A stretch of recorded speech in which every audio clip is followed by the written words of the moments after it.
তাদেরকে কেন গ্রেপ্তার করা হয়নি? সে কেন আজ ধরাছোঁয়ার বাইরে? তাদের সুপরিকল্পিত আতাতে খায়রুল হক সাহেব এই কাজটি করেছেন।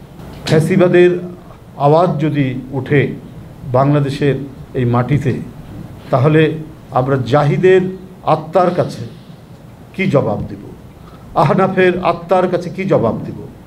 ওসমান গনির আত্মার কাছে কি জবাব দেব? আবু সাইদের কাছে আমরা কি জবাব দেব? এই জবাব আমরা দিতে পারি না। যাদের কারণে ফ্যাসিবাদ প্রতিষ্ঠিত হয়েছে তারা কেন আজ ধরাছোঁয়ার বাইরে?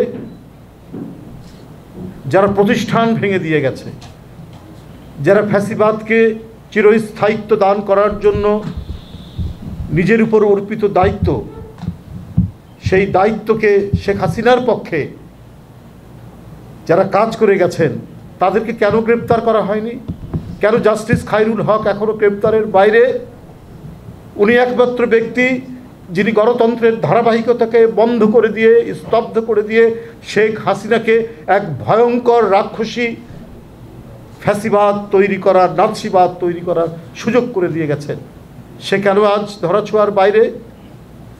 কমপক্ষে নির্দলীয় নিরপেক্ষ সরকারের যে আইনটি বলবৎ থাকলে একটা স্পেস পেতে পারত। অত্যন্ত পরিকল্পিতভাবে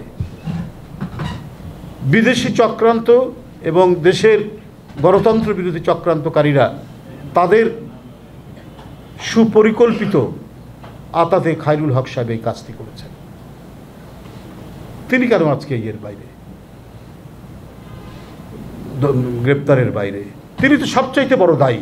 এই যে আজকে জাহিদের হত্যাকাণ্ড, আজকে আবু সাইদের যে হত্যাকাণ্ড, এই সমস্ত কিশোর তরুণ যারা বুকের তাজা রক্ত যাদের ঝরে গেল শেখ হাসিনার র্যাব, পুলিশ, আইন শৃঙ্খলা বাহিনীর গুলিতে, এর জন্য দায়ী তো খায়রুল হক, প্রথম এবং প্রধান দায়ী। শেখ হাসিনার ফ্যাসিবাদ কায়েম করার জন্য তাকে সুযোগ করে দিয়ে গেছেন তারা, এই ব্যক্তিগুলো।